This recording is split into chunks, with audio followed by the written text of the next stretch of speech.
Many actors have played James Bond, but it's likely author Ian Flemming's friend Sidney Cotton provided inspiration for his character. As an Australian country boy raised on a grazing property near Ipswich, Queensland, young Sidney showed a flair for innovation that would carry him through 2 world wars and numerous peacetime ventures. He designed planes, built gliders, and even built his own car. At 20, during World War I, he joined the Royal Navy Flying Service, and after only 5 hours flying solo, flew patrols over the English Channel and into Germany. As protection from the cold on these flights, he developed the Sidney Cotton flying suit, and these continued in use by the RAF until the 1950s. However, it was not long before Cotton was upset by some of the inept decisions of his superiors, and, realising he did not suit the regimentation of service life, he resigned.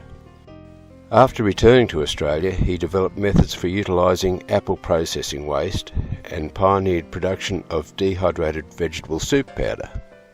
The early 1920s found him flying out of Botwood, Newfoundland, delivering mail, spotting seals, conducting search and rescue, and aerial photography of timber resources.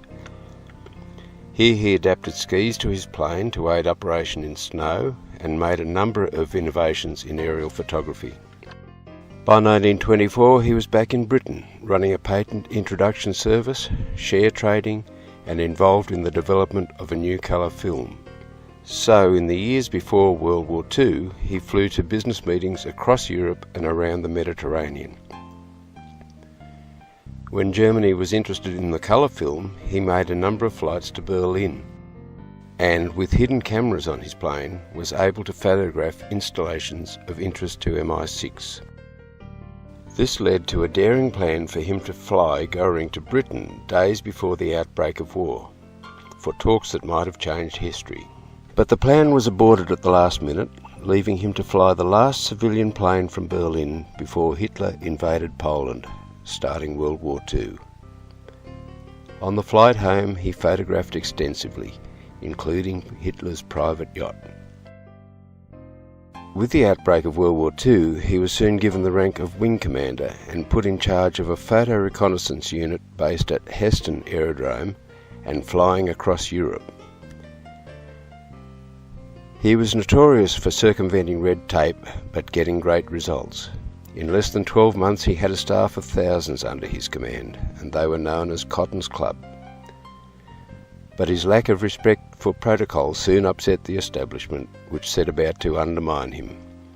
And, although he had support in very high places, he eventually left the RAF.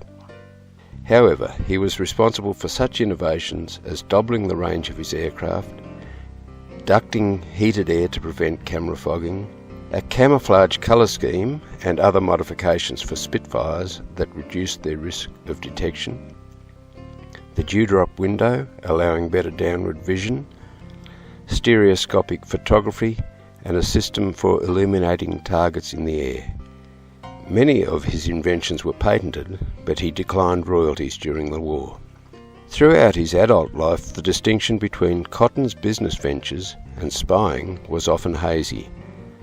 After the war, he was involved in oil exploration in the USA, aerial photography in the Grand Canyon and Europe, delivering arms and medicines into Hyderabad, and was also mistakenly reported as killed in an air crash. At times his lifestyle was extravagant, even hosting royalty on his private yacht. But he also suffered a number of business setbacks and was quite poor at the time of his death. Sidney was born in Proserpine, North Queensland in 1894 and grew up at Hidden Vale, a grazing property now a resort near Ipswich, Queensland. Awarded an OBE, he married 3 times and survived at least 2 plane crashes.